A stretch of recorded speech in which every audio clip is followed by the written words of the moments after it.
What you doing up there? GTA 6 revient à Vice City, mais avec une nouvelle sélection de personnages, ainsi qu'un aperçu plus large de l'état de Leonida. Allons. C'est l'heure de l'histoire, mon poulet au miel. On ouvre les petits volets. Cœur vaillant, œil sur la balle, on ne peut pas perdre.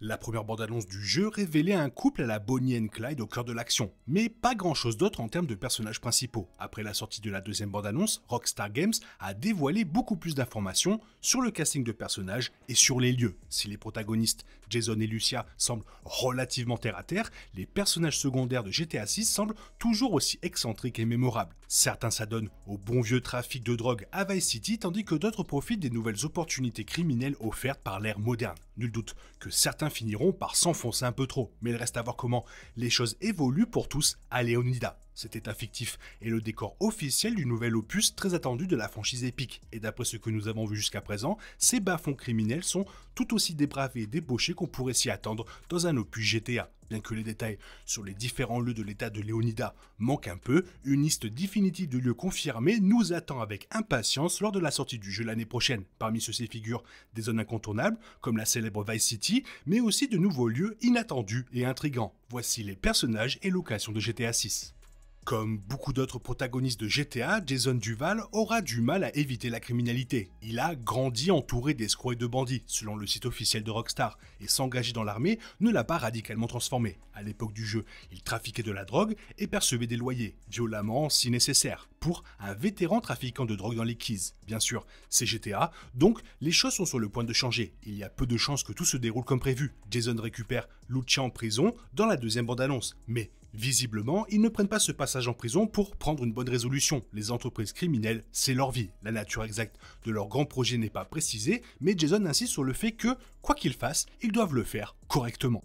L'association de Lucia et Jason met l'accent sur l'amour dans GTA 6, mais son histoire personnelle met l'accent sur sa famille. Elle a appris à se battre auprès de son père et sa volonté de réaliser son rêve d'une vie meilleure lui vient de sa mère. Se battre pour sa famille est ce qui l'a conduite en prison. Mais ce qu'elle retient de cette expérience semble moins être le respect de la loi que sa capacité à la transgresser avec plus de prudence. Comme Tommy Vercetti de Vice City, Lucia est originaire de Liberty City, le décor de GTA 3, 4 et de plusieurs autres jeux. Qu'il s'agisse de braquer une supérette ou de se battre près du train d'atterrissage d'un avion en plein vol, Lucia a beaucoup à faire si elle veut réussir. Son ambition pourrait surpasser celle de Jason, ce qui pourrait les pousser tous deux vers des situations dangereuses.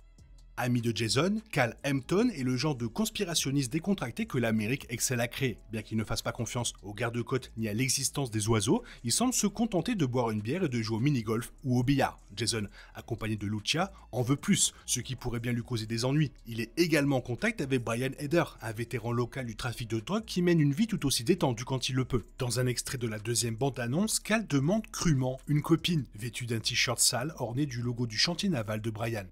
Booby Ike est un personnage qui a déjà réalisé le fantasme GTA. Après avoir débuté dans la rue, il s'est frayé un chemin jusqu'à devenir mania de l'immobilier, propriétaire d'un club de striptease et mania des médias. On n'y arrive pas sans prendre les affaires au sérieux, et il sait comment faire fructifier son argent. L'industrie musicale semble être sa passion actuelle, et Booby est déterminé à collaborer avec Drake One Priest pour concrétiser ses projets. Si leur nouveau label Only Raw Records retrouve la fortune des entreprises passées de Booby, cela pourrait changer la donne. L'argent ne fait pas toujours le succès dans l'industrie, alors un peu de chance pourrait aussi être nécessaire. Comme Booby Ike, Drake One a un passé de macro et il aimerait bien s'en sortir. Pour lui, la musique est primordiale et son partenariat avec Booby sur le label Only Raw Records pourrait lui permettre de conquérir la scène. Drake One a l'habitude de programmer des artistes pour le club de striptease de Booby. Il devrait donc savoir ce qui enthousiasme et ce qui décourage. Il a signé Real Dimez sur le label, mais il faudra un effort commun pour exploiter leur potentiel et en faire un tube Only Raw Records.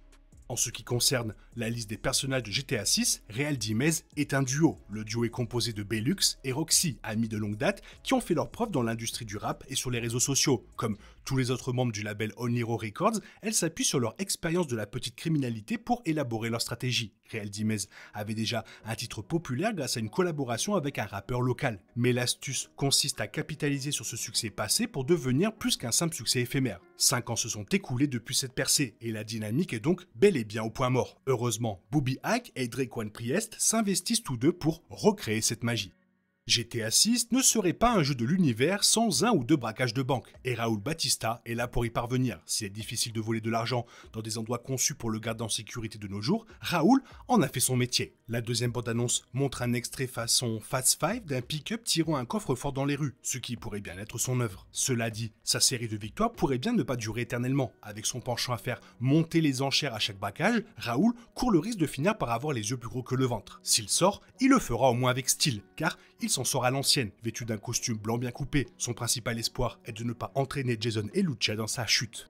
En parlant de Vice City à l'ancienne, Brian trafique de la drogue dans les Keys depuis l'époque où c'était vraiment la mode. On ne reste pas longtemps dans le milieu en risquant constamment sa vie et il a d'autres personnes qui prennent des vrais risques pour lui, Jason y compris. Dans la deuxième bande-annonce, Brian informe Jason que ses informations personnelles sont tombées entre de mauvaises mains. Et si la scène avec les policiers est un indice, il s'agit probablement des forces de l'ordre. Brian offre un logement gratuit à Jason, sous condition évidemment, ce qui pourrait empirer la situation. Dans la deuxième bande-annonce, Brian réprimande Jason pour avoir réparé des fuites sur son propre toit alors qu'il pourrait percevoir des loyers sur ses autres propriétés. Laissant derrière lui son passé de toxicomane, Brian gère les affaires criminelles de son chantier naval et mène une vie de vagabond à la plage avec sa troisième épouse, Laurie. Les jeux proposent toujours une multitude de personnages et les 8 personnages décrits jusqu'à présent ne seront certainement pas les seuls à faire leur apparition. On peut toutefois s'attendre à ce qu'ils jouent des rôles clés dans GTA 6 et l'accent mis sur les personnages impliqués dans le trafic de drogue du chantier naval et sur la réorientation de Booby Hike dans l'industrie musicale offre un aperçu intéressant du potentiel de l'histoire.